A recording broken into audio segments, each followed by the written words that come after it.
E aí, rapaziada, tudo beleza com vocês? Hoje eu tô trazendo mais um vídeo de Minecraft.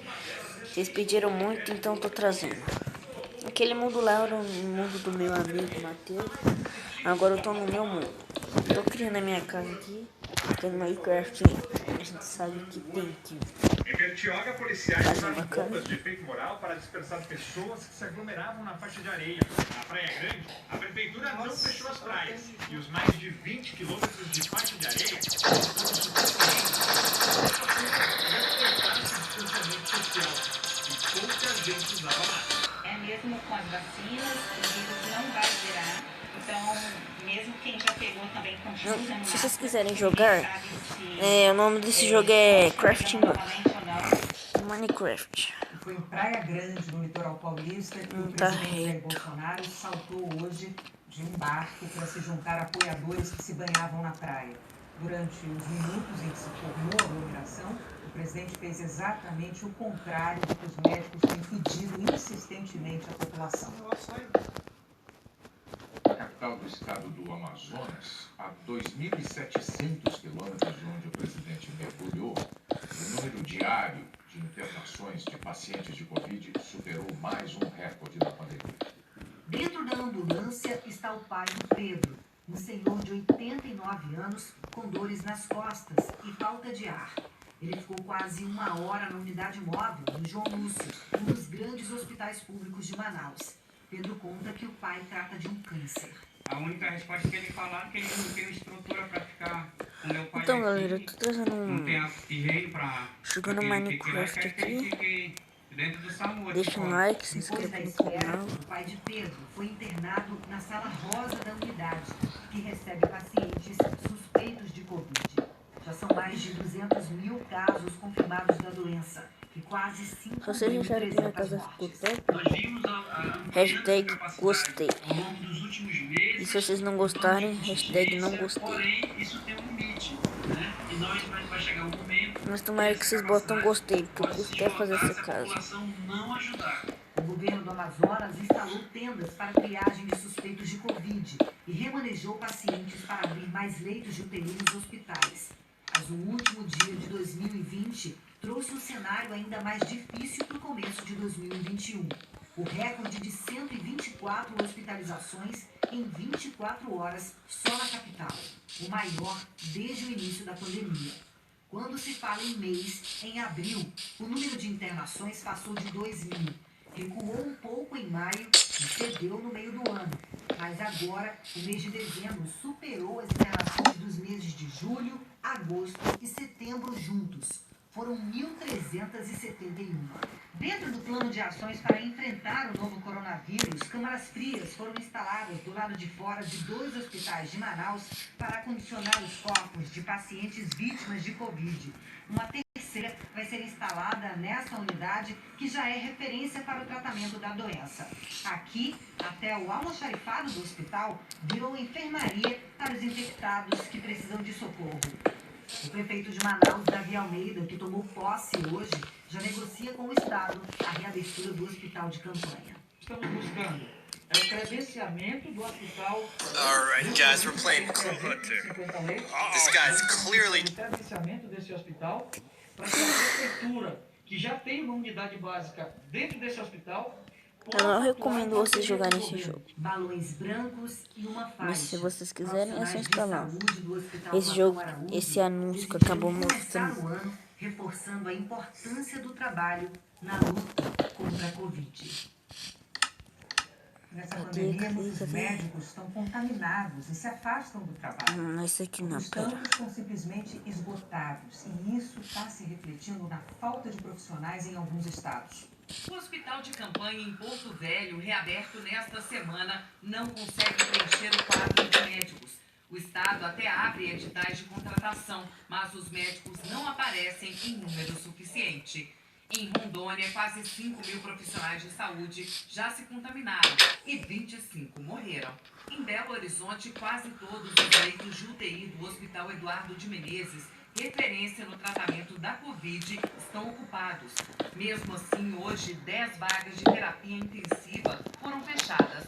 A Secretaria Estadual de Saúde afirma que 14 chamamentos já foram feitos, mas as vagas não foram preenchidas. Hoje nós temos um grande número de trabalhadores já sobrecarregados, exaustos, cansados, que é quase um ano de trabalho forçado com essa pandemia. Então hoje está faltando pessoal e a opção que está tendo hoje é fechar leito que causa desassistência faltando para a população. É um volume de atendimento nunca vivenciado de terapia intensiva.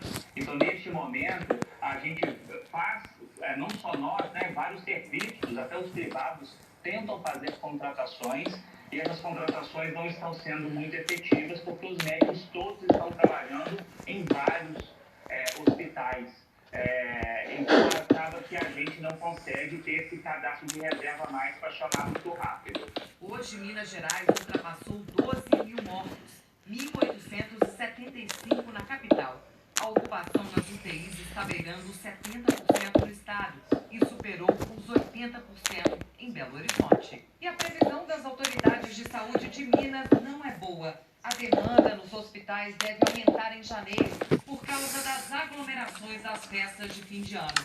Em Belo Horizonte, a prefeitura prevê falta de leitos, se os números continuarem subindo. Caso aconteça uma contaminação maciça que vai demandar um número muito grande de leitos, tanto de enfermaria quanto de CTI, nós corremos o risco de ter gente morrendo na rua.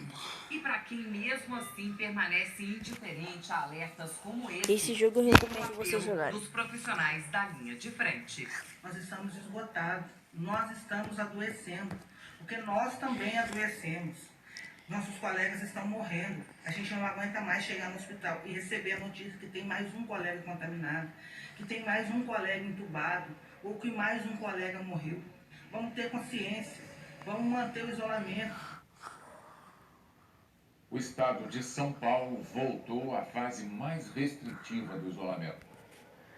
Numa cidade frenética como São Paulo, são visíveis os efeitos do primeiro dia do ano com restrições mais pesadas. Teve gente que saiu de casa para aproveitar esse sossego. O Roberto só saiu por emergência. Para atender um passageiro preso que está no elevador de São Paulo. O restaurante até abriu, mas os clientes eram atendidos na porta. Só com delivery, né? O salão está fechado. E vai ter que ser assim nos próximos dias. Para tentar conter o avanço da Covid-19, o governo de São Paulo determinou que todas as regiões do estado retornem para a fase vermelha do plano de enfrentamento da pandemia. É a fase mais restritiva. De hoje até domingo, só os serviços essenciais podem funcionar. São farmácias, mercados, padarias, postos de combustível, loterias, transporte público, hotéis e pousadas.